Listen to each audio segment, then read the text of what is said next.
జూబ్లీహిల్స్లో ఎన్నికలు జరుగుతున్నాయి. ఆ ఎన్నికలలో ఓటమి భయం కనిపిస్తుంది అనడానికి ఇప్పుడు వరుసగా జరుగుతున్న ఎగ్జాంపుల్స్ చూస్తే కాంగ్రెస్ పార్టీ ఓటమి భయంతో ఉంది అనేది చాలా స్పష్టంగా అర్థమవుతుంది. ఏంటి అంటే బెదిరింపులు, లేకపోతే దాడులు, భయపెట్టించుడు.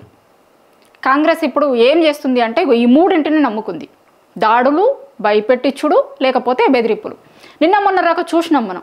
ఎవరన్నా మాట్లాడితే చాలు వాళ్ళ దగ్గరికి పోయి ఎట్లా మాట్లాడతారు, మీరు కాంగ్రెస్కి ఓటయ్యమని ఎట్లా చెప్తారు, ఎట్లా మాట్లాడతారు అని వాళ్ళని బెదిరించారు. దాడుల్ని కూడా చూసినాం మనం. నిరుద్యోగ జేఏసీ వాళ్ళు జూబ్లీహిల్స్ నియోజకవర్గంలో పోయి ప్రచారం చేస్తే ఏం చేశారు చూసినాం కదా మనం. ఆ దాడుల్ని కూడా చూసినాం. అసలు మీరెవరు వచ్చి ఇక్కడ ప్రచారం చేయడానికి వీలు లేదు, అసలు మొత్తం వెళ్ళిపోర్రి అన్న లెక్క బెదిరించారు. బెదిరింపులు చేయాలి, లేకపోతే వినకపోతే దాడులు చేయాలి. మామూలుగా జూబ్లీహిల్స్లో ఉప ఎన్నిక జరుగుతుంది. జూబ్లీహిల్స్ నియోజకవర్గంలో మాత్రమే ఎలక్షన్ కోడ్ ఉంటుంది. ఇప్పుడు ఆ ఎలక్షన్ అధికారులు, ఫ్లయింగ్ స్క్వాడ్ ఇదంతా కూడా నీకు సర్చ్లు చేసేదంతా ఏడుంటుందంటే ఆ నియోజకవర్గంలో చేస్తారు.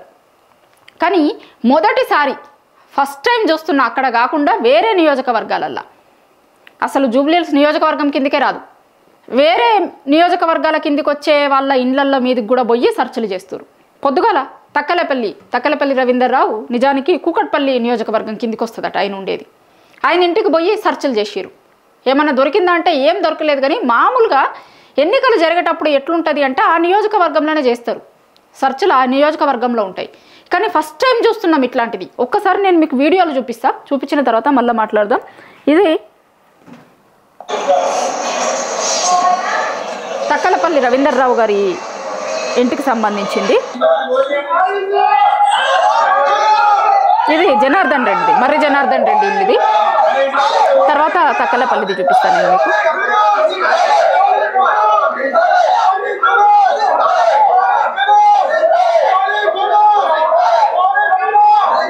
ఆయన ఇంట్లోకి ఆయన పోతా అంటే కూడా మర్రి జనార్దన్ రెడ్డి ఆయన ఇంట్లోకి ఆయన పోతా అంటే కూడా ఆయనను పోనిస్తలేరు. అరే నా ఇంట్లోకి నన్ను పోనీయడానికి మీరు ఎందుకు ఆపుతుర్రు?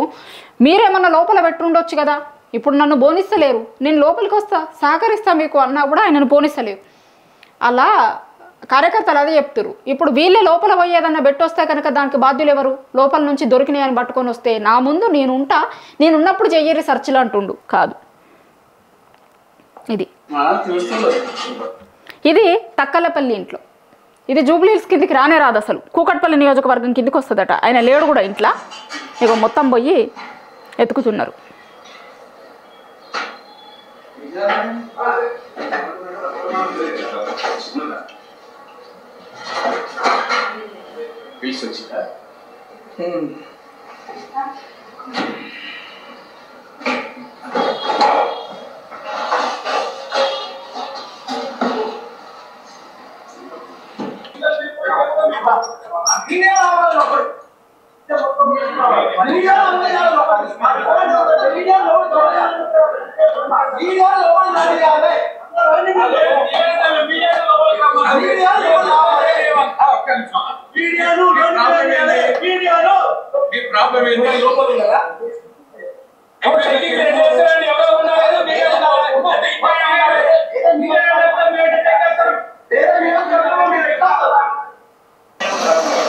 అదే మీడియాను కూడా లోపలికి రమ్మనుర్రి, మీరు మళ్ళీ ఏమన్నా చేస్తే ఎవరిది బాధ్యత అనేది అడుగుతున్నారు. ఇంకోటి కూడా చూపిస్తాను నేను మీకు, షంబిపూర్ రాజు గారిది.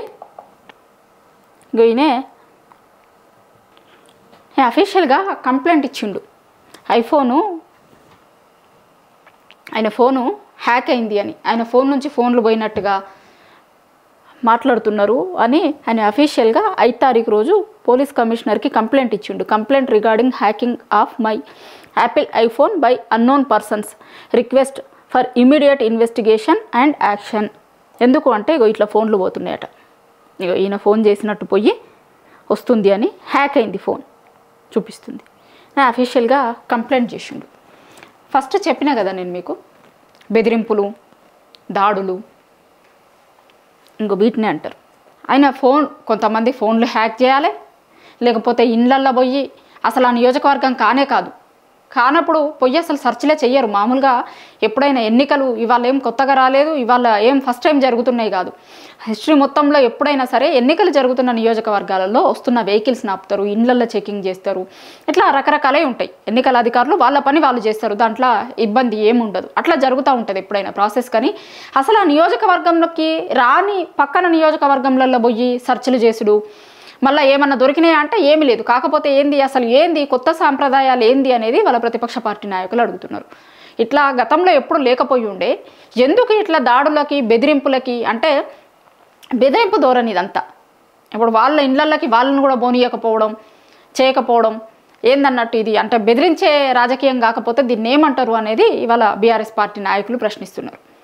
ఇది కాంగ్రెస్ పార్టీ చేస్తుంది ఏంటి అంటే, జూబ్లీహిల్స్ ఉప ఎన్నికల కోసం, ఉప ఎన్నికలు వచ్చినాయి కదా, ఇప్పుడు ఎన్నికలు ఇంకో 2 రోజులు అయితే ఎన్నికలు, ఇంకో 2 రోజులు ప్రచారం ఉంది. 9 తారీఖు రోజు సాయంత్రం 6 గంటలకి ప్రచారం అయిపోవాలి. 10 తారీఖు రోజు ఉండదు, 11 తారీఖు రోజు పొద్దుగాల నుంచి పోలింగ్ జరుగుతుంది. ఇంకొక 2 రోజులే, గట్టిగా 2 రోజులే ప్రచారం మిగిలింది. ఇంకా 2 రోజులల్లా కాంగ్రెస్ పార్టీ నాయకులు చెప్పుకుంటే అసలు మేము ఏం చేసినాము, ఎందుకోసం మాకు ఓటెయ్యాలి, ఓటెయ్యిర్రి అని ఇట్లా చెప్పాలి. కానీ ఇట్లా బెదిరింపులకు పాల్పడి జనాలని భయభ్రాంతులకు గురి చేయడం కరెక్ట్ కాదు అనేది ప్రతిపక్ష పార్టీ నాయకులు చెప్తున్నమాట. అని జూబ్లీహిల్స్లో కాంగ్రెస్ పార్టీ దీన్నే నమ్ముకుంది అనేది మనకి చాలా స్పష్టంగా అర్థమవుతుంది. బెదిరింపులు, దాడులు, భయపెట్టుడు వీటిని మాత్రమే కాంగ్రెస్ నమ్ముకుంది అనేది ఒక్కసారి ఇట్లాంటి ఎగ్జాంపుల్స్ని చూసినప్పుడు మనకు అర్థమవుతుంది.